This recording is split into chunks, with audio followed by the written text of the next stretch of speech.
Advocates will support you.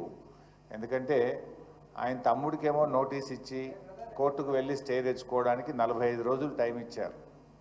కానీ పేదవాళ్ళకు మాత్రం రాత్రికి రాత్రి వచ్చి బుల్డోజర్లు పెట్టి కూలగొడుతున్నారు. అంటే పేదవాడికి ఒక న్యాయం, నీ కుటుంబ సభ్యులకు ఒక న్యాయం అన్నట్టుగా తయారైపోయింది రాష్ట్రంలో.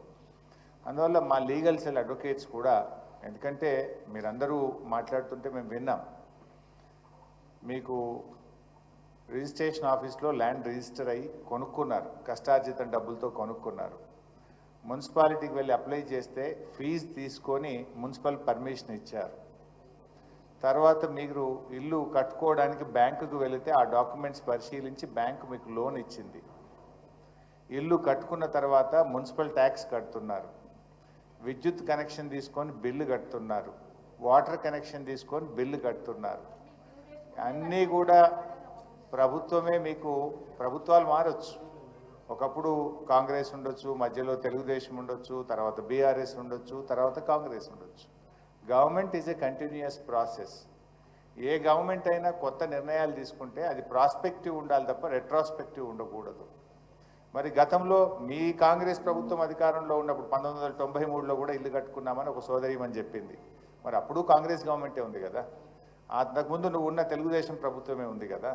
అప్పుడున్న ప్రభుత్వాలు అనుమతి ఇచ్చినప్పుడు, లోన్లు తీసుకున్నప్పుడు, ఇప్పుడు తిరిగి వాటిని కూల్స్తామంటే అది అన్యాయం, అది అక్రమం, విచ్ ఈజ్ నాట్ కరెక్ట్. అయినా నువ్వు చేస్తున్న గొప్ప పని ఏంటి? సుందరీకరణ. ఇప్పుడు కేసీఆర్ గారు మిషన్ భగీరథ పెట్టి ప్రతి ఇంటికి త్రాగునీరు ఇవ్వడం కోసం ఒక ప్రాజెక్టు చేసిందంటే ప్రజలకు ఉపయోగపడ్డది.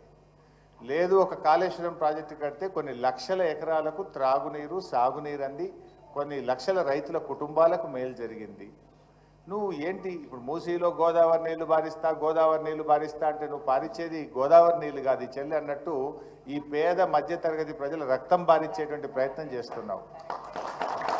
వీళ్ళ కన్నీళ్లు బారిస్తున్నావు. మూసీలో గోదావరి నీళ్లు కాదు, ఈ పేదల కన్నీళ్లు బారించేటువంటి ప్రయత్నం చేస్తున్నావు.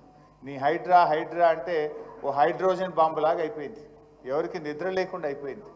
ఏ రాత్రి ఏమవుతుందో అని చెప్పి ఆ సోషల్ మీడియాలో కొన్ని ఇల్లు కూలగొడుతున్న దృశ్యాలు చూస్తే అసలు మా ఇల్లు ఏమవుతుంది అనేటువంటి ఒక ఆందోళనలో ఉన్నారు. ఆ బాధ అనుభవించే వాడికి తెలిస్తే తప్ప రేవంత్ రెడ్డికి తెలవట్లేదు. రేవంత్ రెడ్డి ఒక చిన్న లాజిక్ మిస్ అవుతుంది. పేదలకు, మధ్యతరగతి ప్రజలకు మేలు చేస్తే వాళ్ళు దీవెనలు ఇస్తారు, కానీ ఆ పేదల మధ్యతరగతి ప్రజల ఉసురు తీస్తే వాళ్ళు శాపనార్థాలు పెట్టారనేటువంటి లాజిక్ ఆయన మిస్ అవుతా ఉన్నాడు. చెయ్యి, నువ్వు మంచి పని చెయ్యి, ప్రజలకు పని, దేవుడు నీకు అవకాశం ఇచ్చాడు. ఈ కూలగొట్టుడేంది? ఈయనకు ఈ రేవంత్ రెడ్డిది గత కొంతకాలంగా చూస్తే కూల్చడం తప్ప కట్టడం తెలవదా ఈ మూర్ఖుడికి అనిపిస్తూ ఉంది. అన్నీ కూల్చుడే, ఎక్కడ పోయినా కేసులు, కూల్చుడు, అక్రమాలు తప్ప ఒక పేదలకు పనికొచ్చే పని, ప్రజలకు పనికొచ్చే పని ఆయన ఎక్కడ కూడా చేయట్లేదు. నేను ఐ వుడ్ లైక్ టు, మా మిత్రుడు ఇందాక ఒక ఎన్ఆర్ఐ లండన్ నుంచి, యూకే నుంచి వచ్చిన నాయుడు గారు మాట్లాడారు. రాహుల్ గాంధీ గారిని కూడా నేను అడుగుతా ఉన్నా, బుల్డోజర్ రాజ్ అని చెప్పి ఆడపోయి ప్రచారం చేస్తున్నాడు. హర్యానాలో ఎన్నికలు జరిగేటువంటి చోట్ల బుల్డోజర్ రాజ్ నహీ చలేగా అంటుండు. फिर क्या हो रहा तेलंगाना में आज बुलडोजर का राज चल रहा है. राहुल गांधी जी ने क्या कर रहा है?